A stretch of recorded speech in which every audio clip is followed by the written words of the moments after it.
Centre of mass of half disc.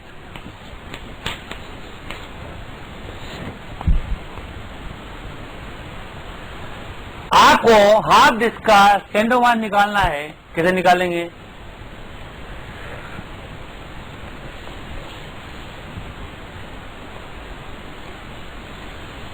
मान लीजिए this is the half disc of radius R. इस half disc का जो M mass माना है हमने, that is the M is the mass of half disc. यह mass इस पूरी हाफ डिस्क में डिस्ट्रीब्यूट है, नॉट द होलो। तो मुझे यहां लेमडा की जगह सिग्मा काम लेना होगा।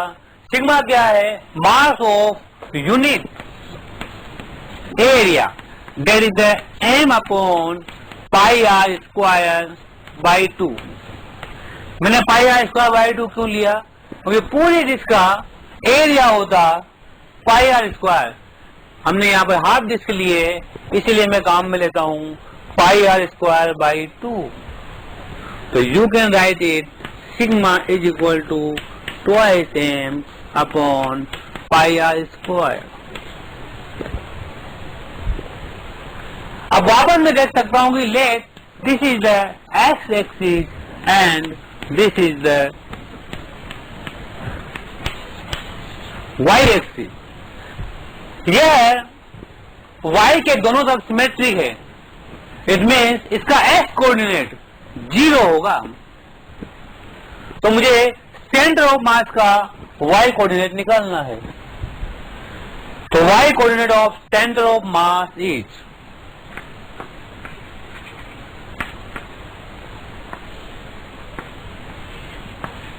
dmy upon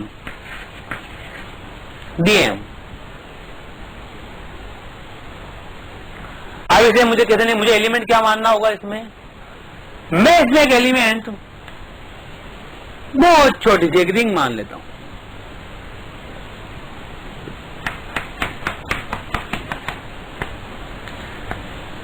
small R radius की मैंने रिंग मान ली है।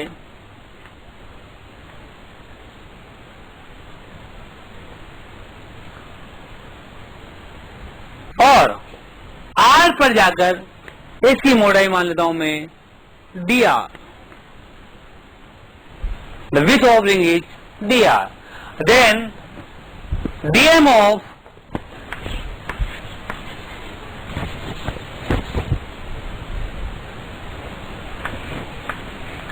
assume element is sigma into area. Area of ring is pi r into dr। इस रिंग का एरिया होगा पाई आर, तो लेंथ हो गई, और डी आर इसकी विड्थ हो गई, तो pi R into D R. D हमारे पास है, व्हाट इज वाई? वाई का जो एलिमेंट माना है हमने, जो एलिमेंट एज्यूम किया है, उसके सेंटर ऑफ मास का वाई कोऑर्डिनेट है। तो इसका सेंटर ऑफ मास का यहां पर होगा, और इसका सेंटर ऑफ मास वाई में 2r अपॉन पाई होगा। Then y is nothing but it is 2 small r upon pi.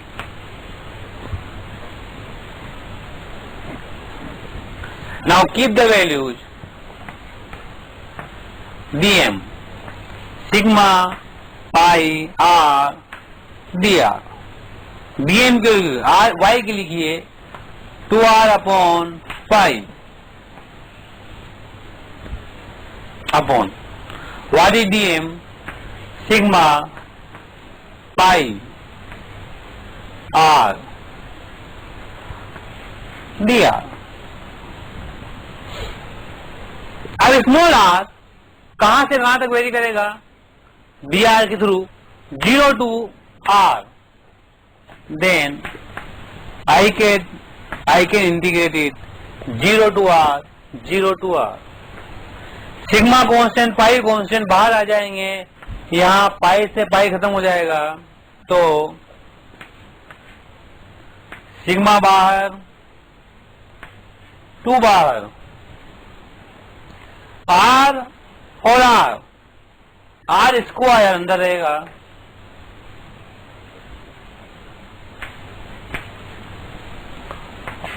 D R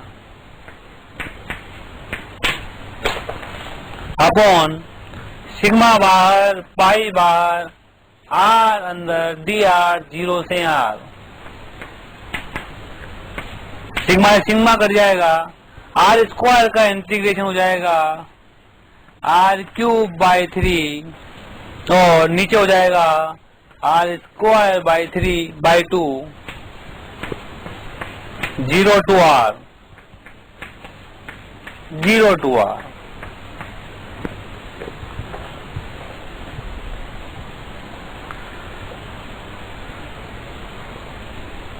Get and solve your answer 4r upon 3 pi।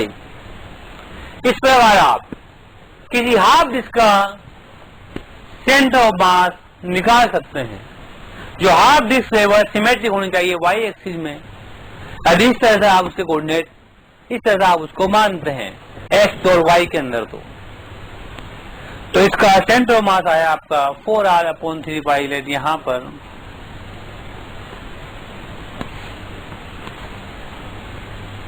यह डिस्टेंस मैं यहां लिख देता हूं आगे बाहर,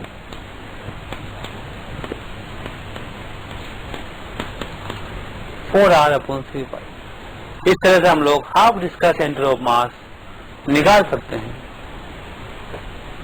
next,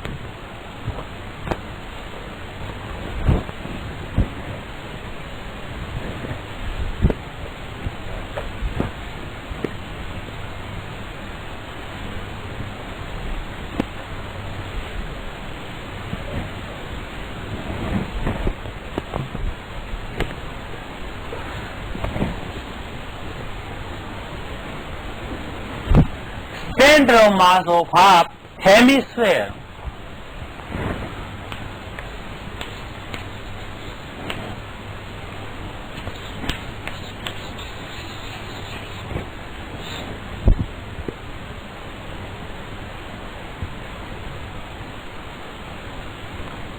centre of mass of half hemisphere.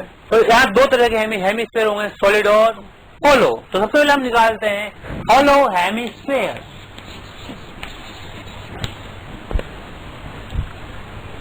Let this is the half hollow hemisphere।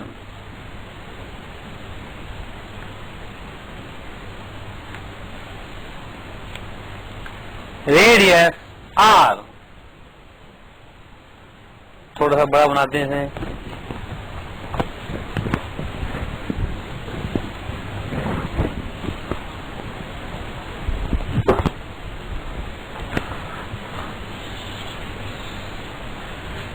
जो hemisphere है हाफ होलो, इसका मास एरिया में डिस्ट्रीब्यूट होगा, उसके सरफेस पर पूरा मास डिस्ट्रीब्यूट रहेगा और यह y एक्सिस के सिमेट्रिक रहेगा। Let m is the mass of hollow hemisphere, then sigma mass density will be m upon 2 pi r square। Area of full hemisphere, complete sphere is 4 pi r square, then इस half hemisphere का area होगा 2 pi r square। तो sigma is m upon 2 pi r square। अब इसका centre of mass y में होगा, ये तो हमें पता है। तो हमारे पास फॉर्मूला है YCOM is equal to DM y upon DM। मुझे y निकालना है और DM निकालना है। तो व्हाट इज द DM? इसमें एलिमेंट क्या मानेंगे हम लोग? इसमें एलिमेंट क्या मानना है हमें, सोचते हैं। क्या मैं इसमें एक एलिमेंट, एक रिंग मान सकता हूं? Yes, I can assume a ring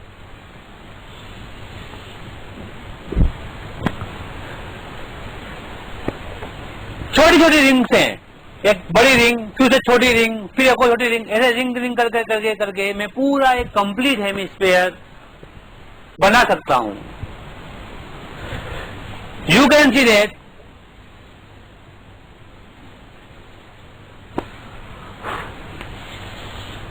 this is the radius r.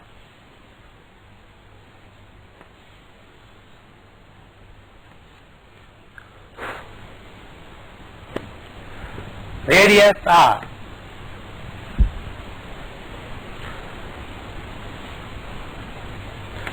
Theta पे जाकर एक डी थीटा लिया मैंने और एलिमेंट माना रिंग जिसकी विड्थ है डी थीटा और radius of element is R. Small R radius की एक एलिमेंट एक रिंग मानी है और उसकी विड्थ आई है आर डी थीटा. तो डीएम क्या है? D M is nothing but it is the mass of assume element. D M निकालता हूं. D M is equal to sigma into area of this ring, that is 2 pi r, लंबाई r d theta, width, this is the area of assumed ring. तो मास आ गया हमारे पास. Now y, what is the y? Y is the coordinate of center of mass of assumed ring. इसके complete ring है. जब ये complete ring है तो इसका center of mass का यहां पर होगा, बिल्कुल यहीं पर होगा. तो सेंटर ऑफ मास का y कोऑर्डिनेट ये r है. तो you can see that this is the r cos theta और दिस r sin थीटा. ये r sin थीटा तो ये भी r sin थीटा. दोबारा देखें, ये एक रेडियस है r थीटा पर, इसका ये वाला कोऑर्डिनेट r cos थीटा और this is r sin theta और this is r sin theta तो this is also r sin theta. तो इसके कोऑर्डिनेट हो जाएंगे 0 and R sine theta. What is this? This is R cos theta. You can see Y is R sine theta and small R is r cos theta. Now keep the value and get your answer. What is dm? Sigma 2 pi small r capital R d theta upon what is dm? Sorry, y. Y is r sin theta. What is dm? Sigma 2 pi small r capital R D theta. आप देख सकते हैं कि theta कहां से कहां तक मिलेगा? 0 से 90 तक. पाई तक नहीं, 0 से 90 तक में हमारा काम हो जाएगा क्योंकि हमारा कंप्लीट हेमिस्फीयर बन जाएगा. 0 से pi by 2, 0 to pi by 2. दोबारा देख ले लिमिट को, 0 से पाई नहीं, 0 से पाई बाई 2, 0 से पाई बाई 2 एंड 0 से pi by 2. Sigma 2 pi constant, sigma 2 pi constant, R constant, इन सबको बाहर लेके आओ. सिग्मा बाहर, 2 पाई बाहर, आर स्क्वायर बाहर, अंदर बचा स्मॉल आर डी थीटा और साइन थीटा. स्मॉल आर की वैल्यू रखे हैं R cos theta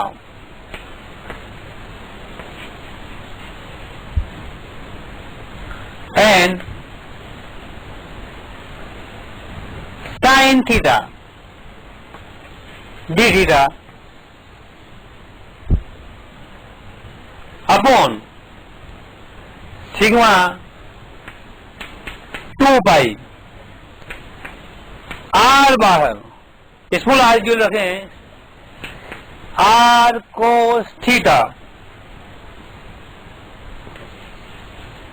D theta, 0 से पाई बाई 2 और 0 से पाई बाई 2।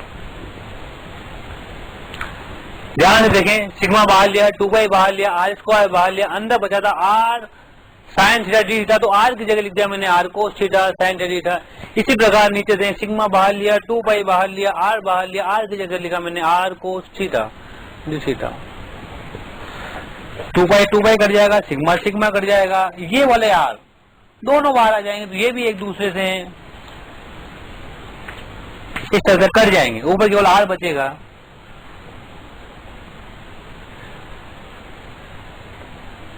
यहां देखें, मैं इसे लिख सकता हूं आर बाहर 0 से pi by 2,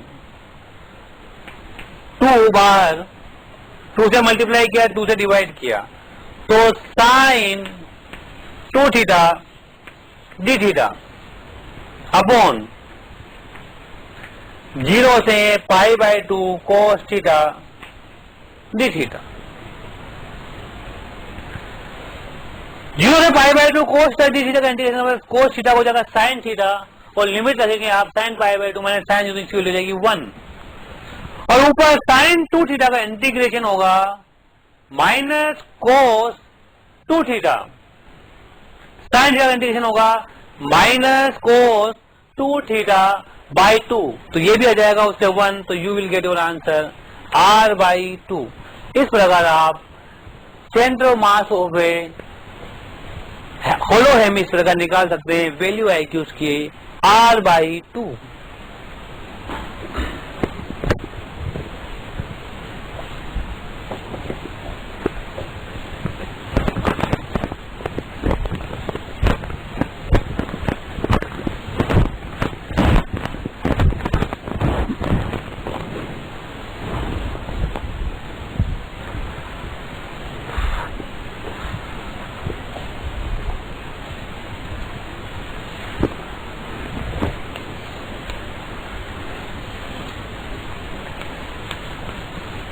Center of mass of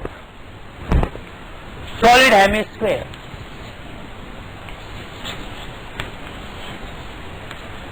Solid hemisphere.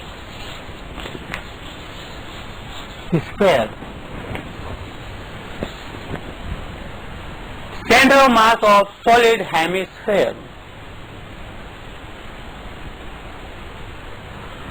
Let this is the solid hemisphere, radius r,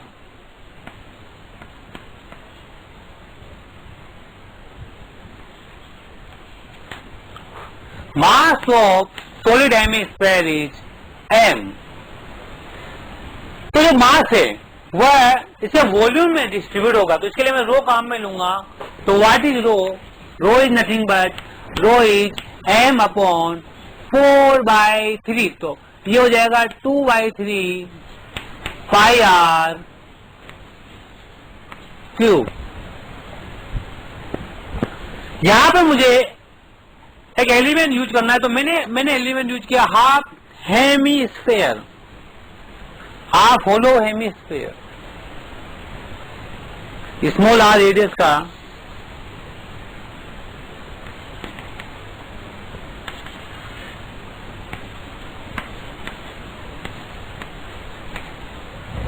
half hemisphere मैंने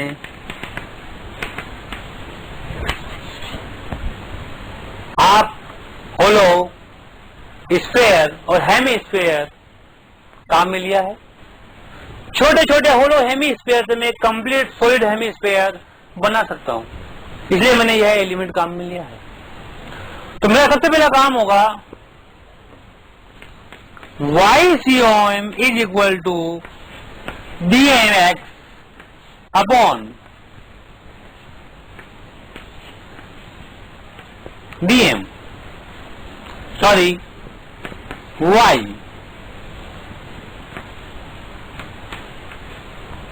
मुझे DM निकालना है और Y निकालना। What is DM? DM of this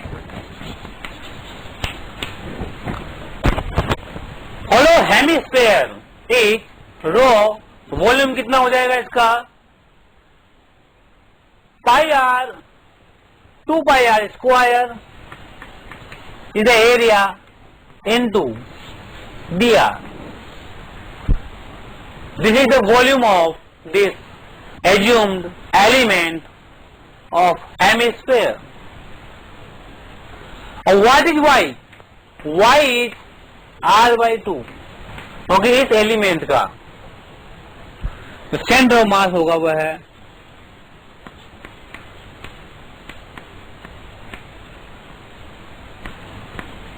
r by 2 पर होगा. Give the values. What is dm? Rho 2 pi r square dr upon what is y? Y is r by 2. What is dm? Rho 2 pi r square dr. 0 से capital R, 0 से capital R. Rho is constant, 2 pi is constant, बाहर आ जाएंगे.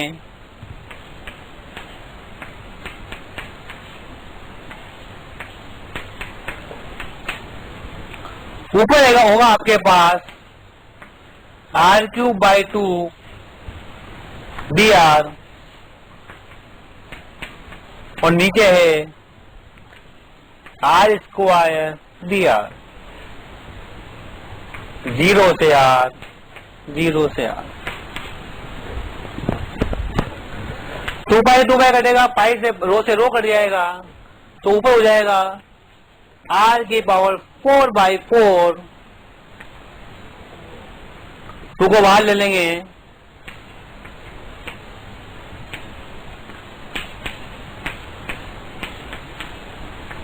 0 to r, 0 to r. 3 ऊपर जाएगा तो you can get answer 3r by 8. इस प्रकार centre of mass of A solid hemisphere is 3r by 8 आएगा.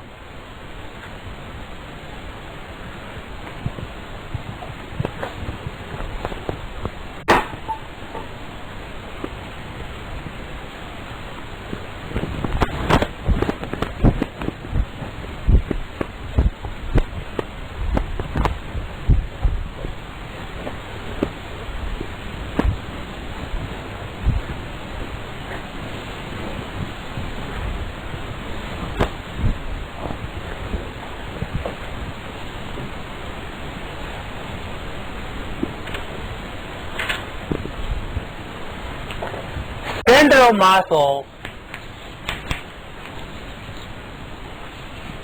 a triangular plate.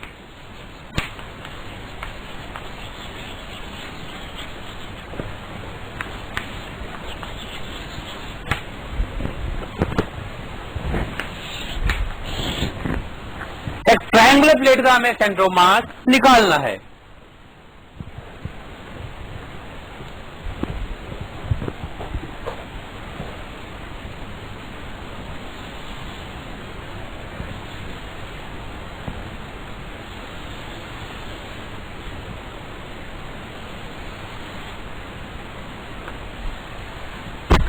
This is a triangular plate. Height of the triangular plate is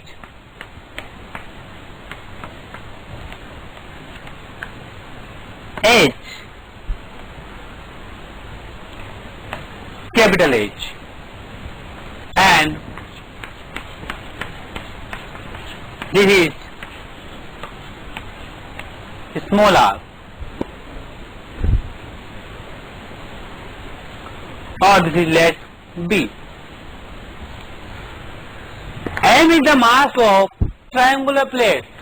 क्या इसका पूरे में एरिया पूरे area में मास distribute होगा, तो इसके लिए मैं क्या काम में लूंगा, sigma is equal to m upon area. Area of this is 1 by 2 into h into 2b. Sigma is equal to m upon 1 by 2 into h into 2b. इसका सेंटर ऑफ मास निकालना मुझे। Late this is the y axis and this is x axis. मैंने यहां से नीचे की तरफ y height पर एक स्ट्रिप ले ली है, दैट इज dy।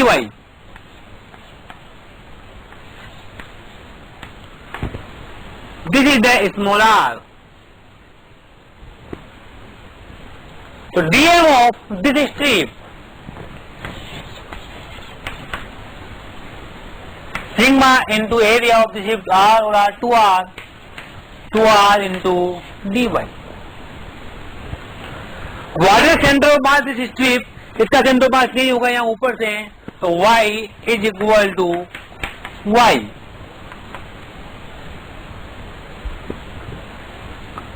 तो वी कैन राइट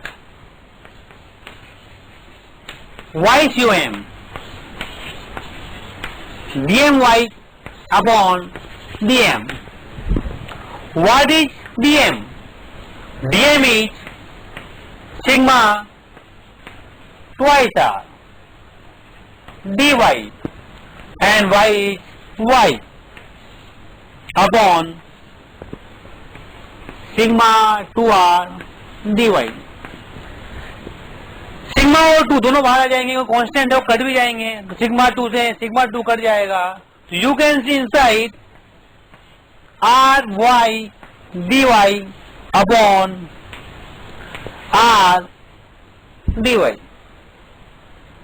आप जानते हैं कि ये आर भी बढ़ रहा है और एच भी वाई भी बढ़ रहा है, तो आर और वाई दो वेरिएबल हैं, तो मुझे देखो रिलेशन निकालना होगा। तो कैसे निकालूंगा? एक सिमिलर ट्रायंगल की प्रॉपर्टी लगाता हूं यहां पर रो वाई में इसे निकालने के लिए। y by h is equal to small r by b, then you can say small r is equal to b y by h। Similar triangle property लगाइए, y बाई h देख सकते हैं आप ट्रायंगल के अंदर is equal to R by B. एक तो triangle लिया है ये वाला और एक ट्रायंगल लिया है ये वाला।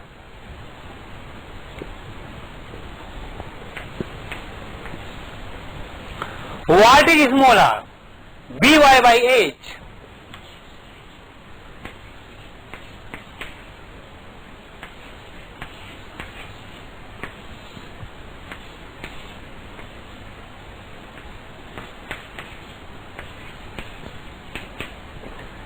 बी से बी कट जाएगा, एच से एच कट जाएगा, ऊपर वाई स्क्वायर बचेगा और नीचे वाई डी वाई बचेगा। लिमिट लगा देंगे आप 0 से एच और यहां भी 0 से एच, तो ऊपर आएगा आपके पास वाई स्क्वायर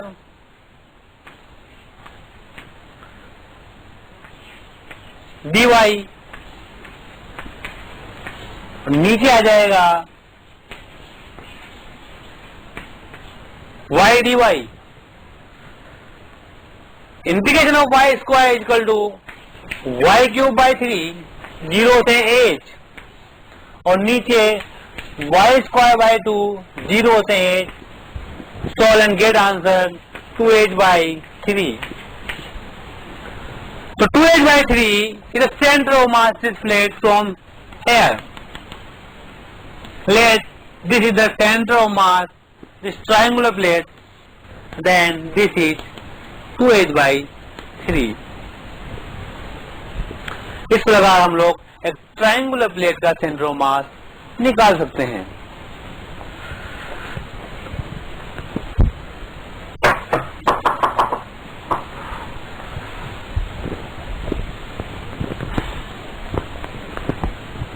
टॉपिक जो स्टार्ट करने वाला हूं वह टॉपिक है स्प्रिंग ब्लॉक सिस्टम। मीन्स एक स्प्रिंग से दो ब्लॉक अटैच होंगे, इसके अंदर हम लोग मोमेंटम कंजर्वेशन किस तरह से काम में लेंगे इसे देखते हैं। स्प्रिंग ब्लॉक सिस्टम सब इसमें तीन फॉर्मेट होते हैं। First format is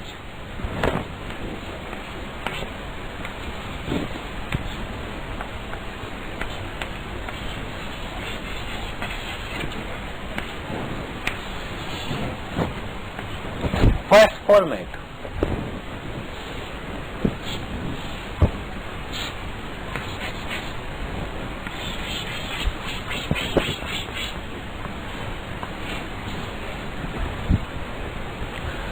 There is a spring of mass m.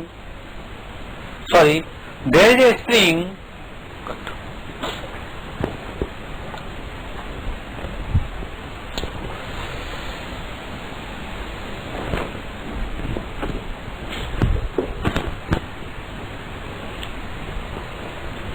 Hello students, आज हम लोग स्प्रिंग ब्लॉक सिस्टम पढ़ेंगे।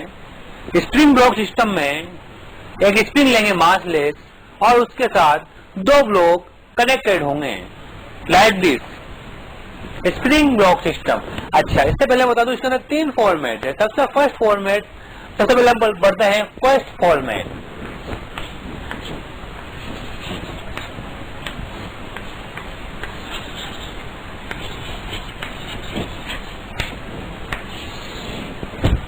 In first format,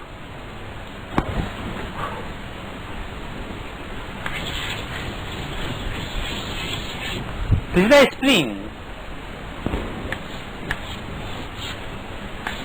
The mass m1 and mass m2. Initially, a spring is in natural length. It means there is no force on the spring. When I compress both blocks, let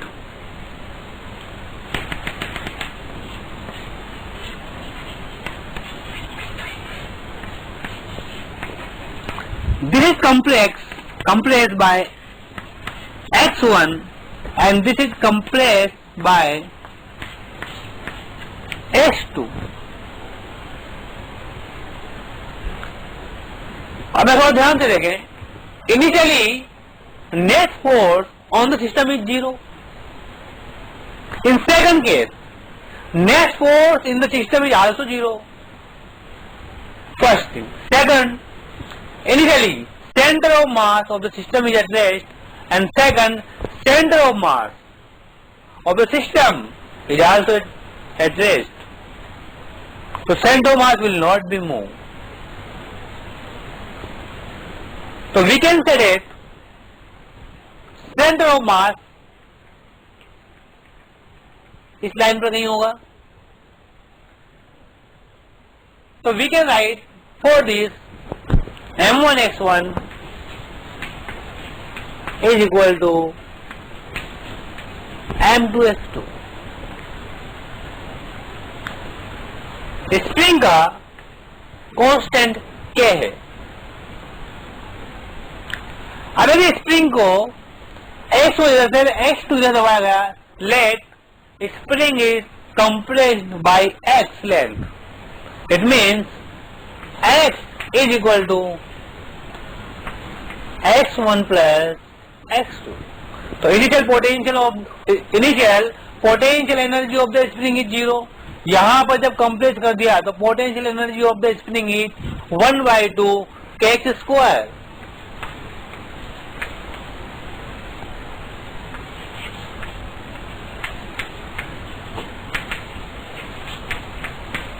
one by to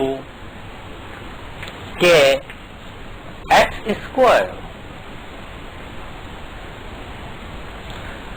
अब इसको compress करके छोड़ दिया गया तो क्या ये आगे एक्सटेंडेड होगी? ये यहां आएगी वापस नेचुरल लेंथ में. Initial velocity of m1 and m2 is 0.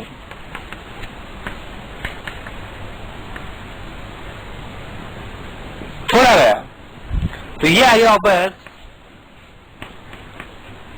m1 यहां पर और m2 यहां पर. तो नाउ यू कैन सी जो स्प्रिंग एनर्जी थी स्प्रिंग की, potential energy of the spring, अब इस केस में 0 हो गई क्योंकि स्प्रिंग वापस नेचुरल लेंथ पर आ गई. तो वह स्प्रिंग की पोटेंशियल एनर्जी कहां गई? उस वह स्प्रिंग की पोटेंशियल एनर्जी इन दोनों M1 और M2 को काइनेटिक एनर्जी की फॉर्म में मिल जाती है। Let V1 is the velocity of M1 and V2 is the velocity of the M2. Then we can say that M1 V1 बराबर M2 V2.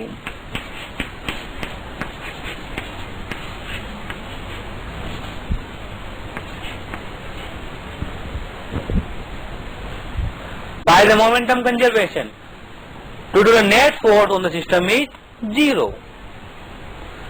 अब फर्दर ये स्पिनिंग आगे आती है, दोनों ब्लॉक आगे जाएंगे,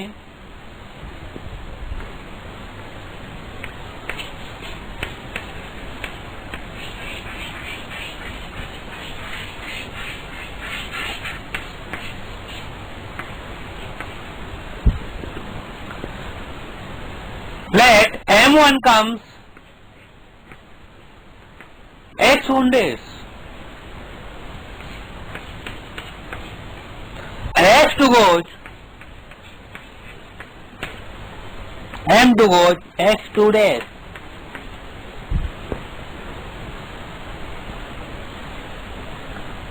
You can say by the conservation of momentum M1 V1 equal to M2 V2 and center of mass is at rest, so we can write for this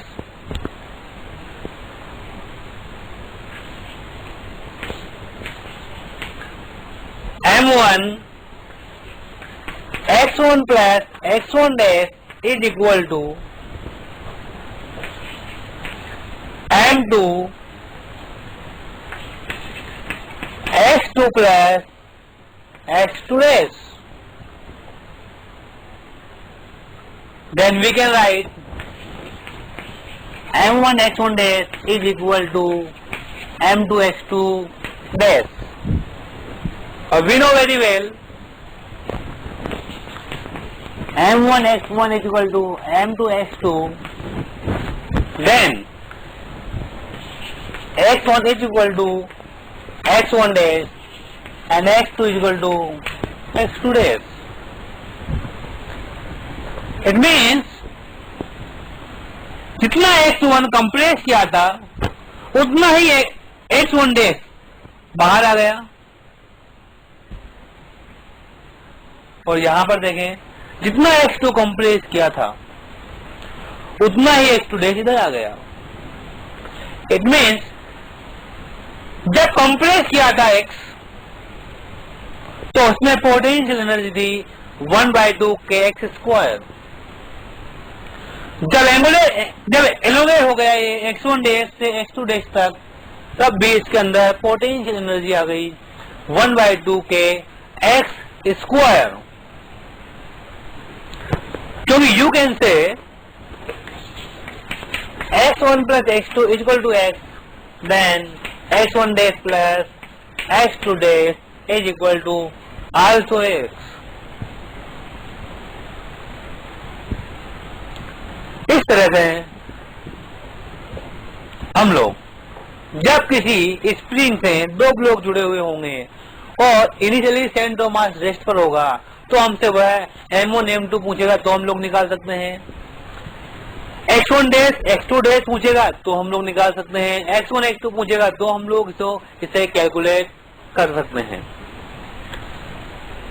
एक छोटा सा क्वेश्चन बनता है यहाँ पर, क्या ये दोनों ब्लॉक एक साथ रुकेंगे या अलग अलग टाइम पर रुकेंगे?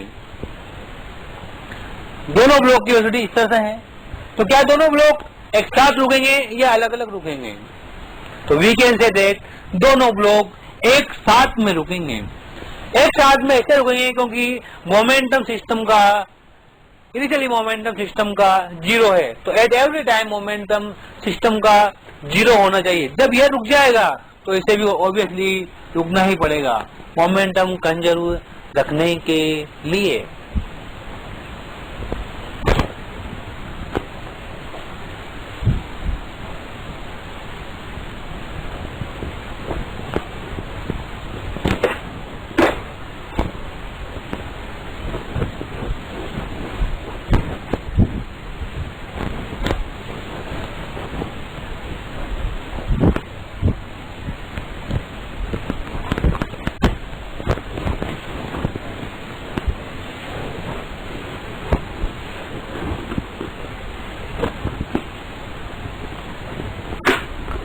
एक छोटा सा क्वेश्चन करते हैं।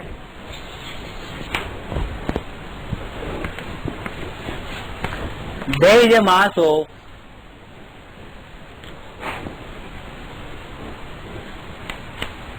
1 kg and other mass is 2 kg. Initially, spring is compressed by length. Initially, spring is compressed by 10 centimeter. X is 10 centimeter. Then find out the velocity.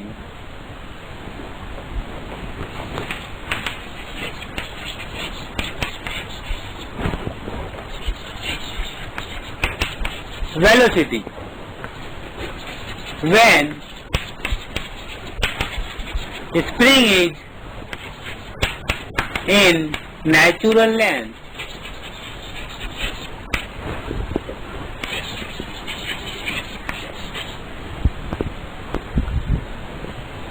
जब स्प्रिंग को कंप्रेस किया हुआ है तब इसमें पोटेंशियल एनर्जी है,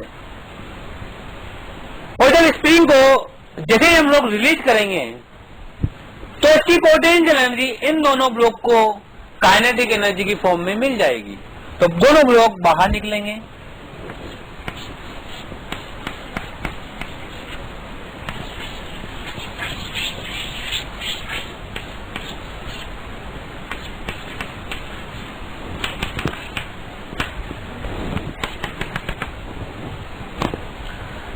Now, the spring is now in natural length. The velocity of 1 kg is V1 and velocity of 2 kg is V2. Find out V1 and V2. So you can say that initially potential energy of the spring is 1 by 2 k x square. And finally, complete potential energy will change into the 100% kinetic energy. Then kinetic energy of block 1 kg is m1 v1 square plus 1 by 2 m2 v2 square. Let k is the spring constant. Now we have an equation but दो variable v1 and v2. I know k, x, m1 and m2. So I have to find out the second equation to solve this equation. That is from momentum conservation. I can write from momentum conservation m1 v1 is equal to m2 v2. यहाँ से दो equation है 1 and 2. By solving 1 and 2 we get V1 and V2.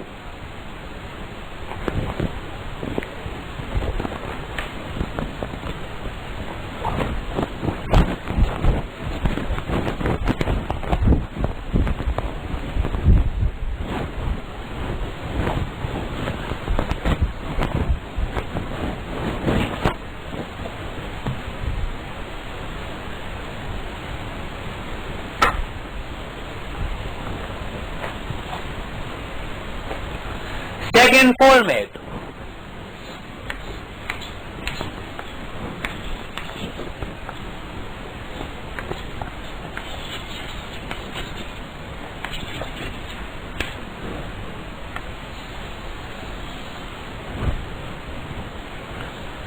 In second format, initially center of mass is not at rest. How?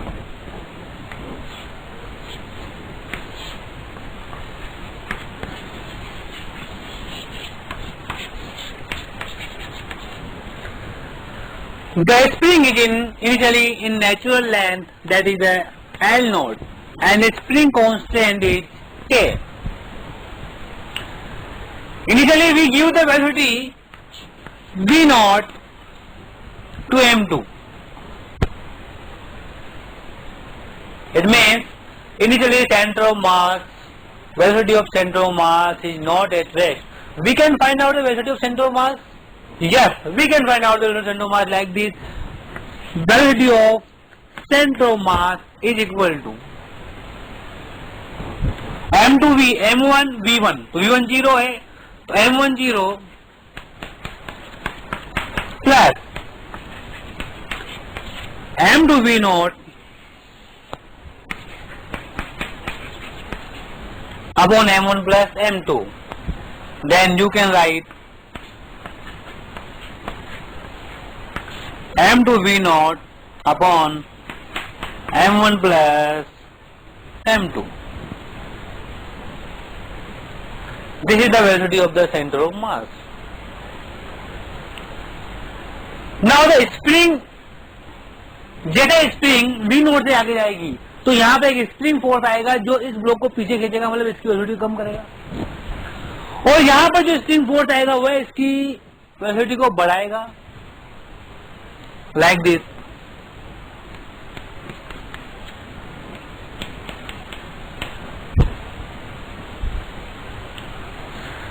तो you can से date जब spring में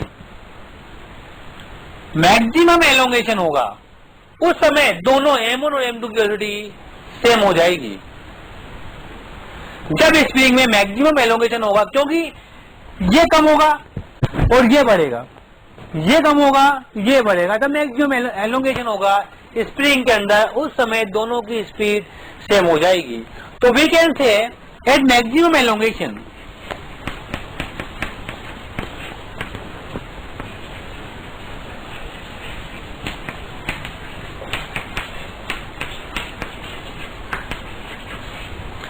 at maximum elongation in spring, I can write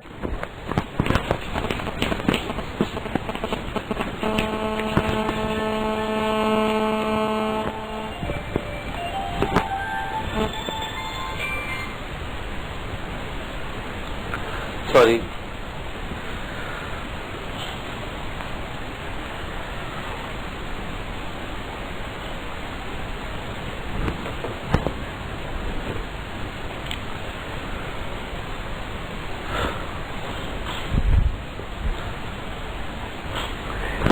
maximum elongation the spring दोनों की speed same हो जाएगी. m1 v1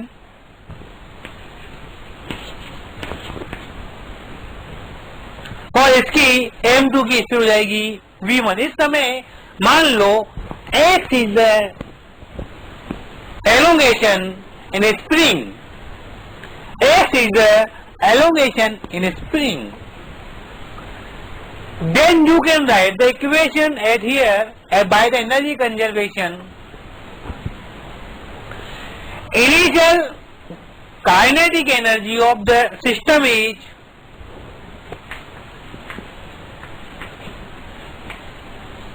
one by two m2 v naught square, and the final kinetic energy of the system is at the time of maximum elongation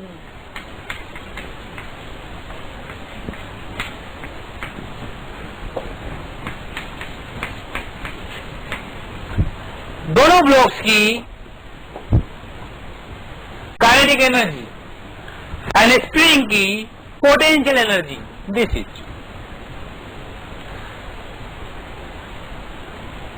आप देख सकते हैं यहां पर initial momentum of the system is m2 v naught and the final momentum of the system is m1 v1 plus m2 v1, और जहां भी इसकी वेलोसिटी v1 होगी.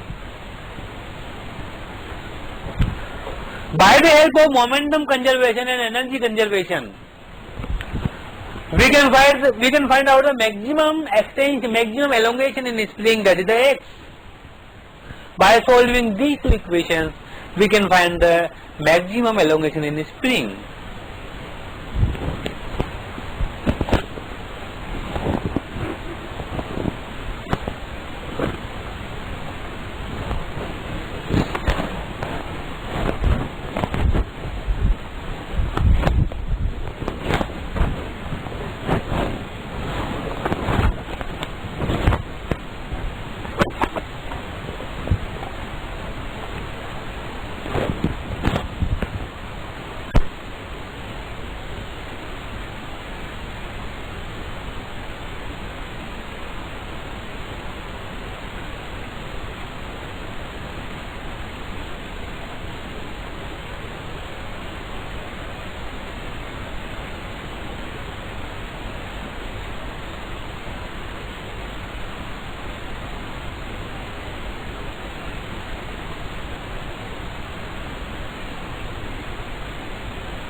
Take example for find out the maximum elongation in spring.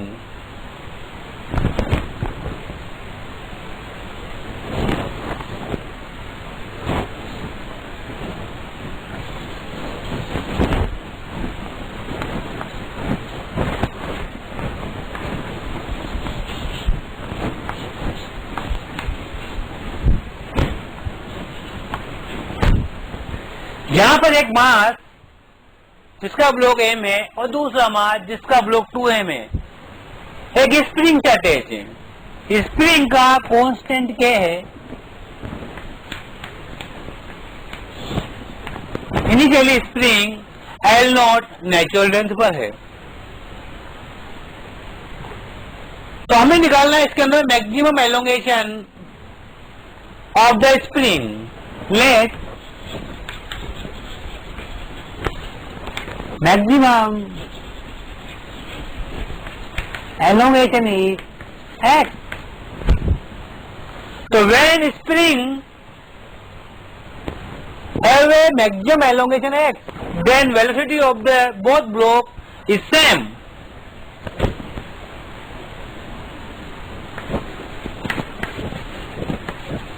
Velocity is v1.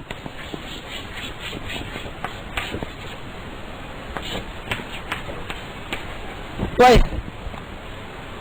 So by the conservation of linear momentum, we can say 2mv is equal to 3m v dash. m से m cut जाएगा, then v dash is 2 by 3v. By applying the energy conservation, initial kinetic energy is 1 by 2 twice mv square is equal to final energy 1 by 2 m v1 square plus 1 by 2 2m v1 square plus 1 by 2 k x square.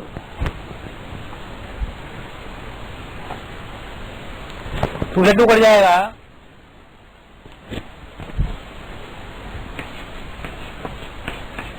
mv square is equal to 1 by 2 mv1 square plus 1 by 2 2m to 3 by 2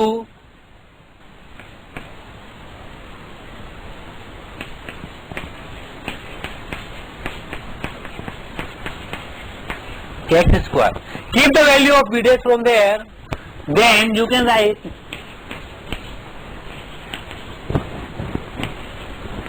v1 4 by 9 v square is equal to 1 by 2 k square.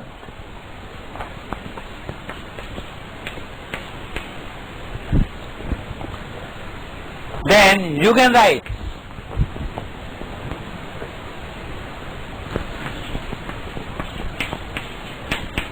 mv square by 3 is equal to 1 by 2 k x square.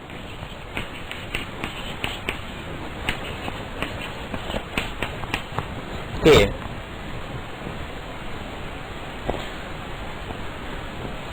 Then you can say x is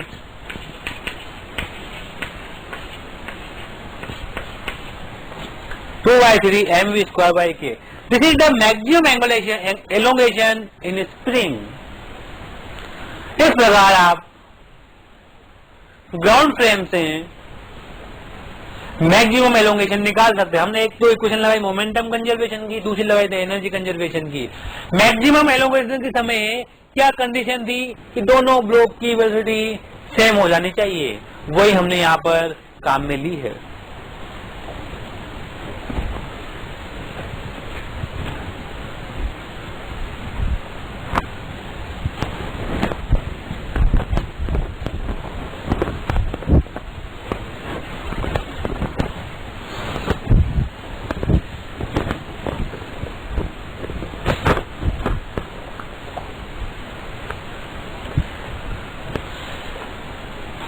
अब maximum elongation हमें निकालना होगा, तो हम लोग centre of mass frame से निकाल के देखते हैं किस तरह से हम लोग सेंटर ऑफ मास से मैक्सिमम एलोंगेशन निकालेंगे। वापस वही वाला एग्जांपल देता हूं मैं, पहले वाला।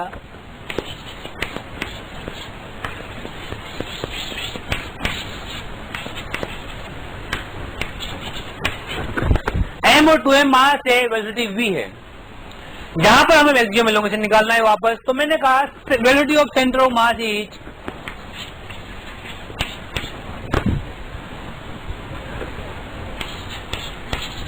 Two by three v। You can calculate it easily. Now from the center of mass frame, let center of mass यहां रहता है, तो सेम फ्रेम से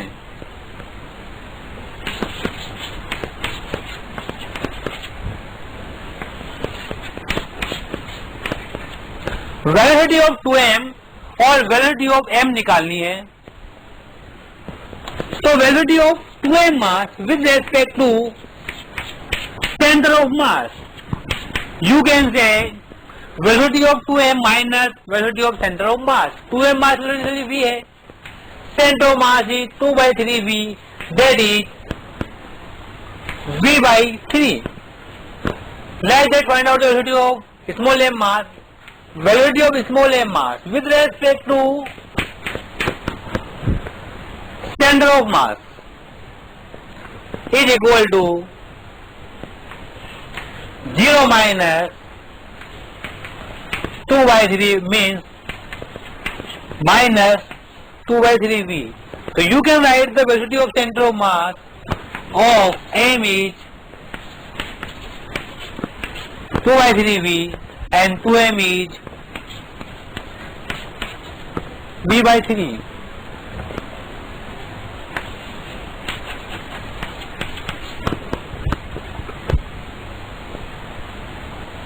अब हमें मैक्सिमम एलोकेशन निकालना है, तो ले 2m और m, क्या दोनों का एलोकेशन ऐसे होगा कि 2m आगे जा रहा होगा और m इधर आ रहा होगा। तो एक मैक्सिमम एलोकेशन दोनों की स्पीड क्या 0 हो जानी चाहिए, पूरी की पूरी काइनेटिक एनर्जी का पोटेंशियल एनर्जी में चेंज होनी चाहिए। तो मान लो x is the maximum elongation in spring, let x is maximum elongation in spring,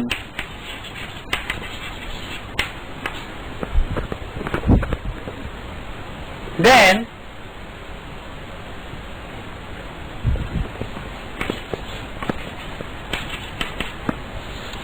initial kinetic energy of the system is 1/2 m 2/3 whole square plus 1/2 twice m v/2 whole square is equal to, convert into the potential energy of the spring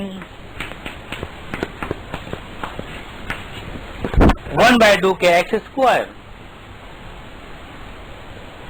Now you can calculate it and get your answer for the maximum elongation in spring, that is the x.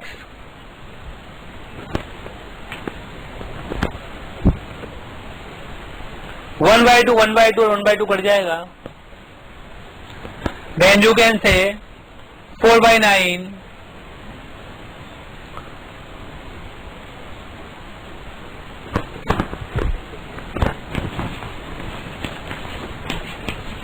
v square plus 2/9 x square, then 6/9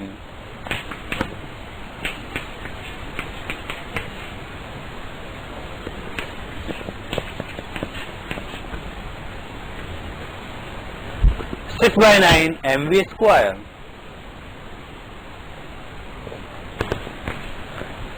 three से 2 time, 3 से 3 time, implied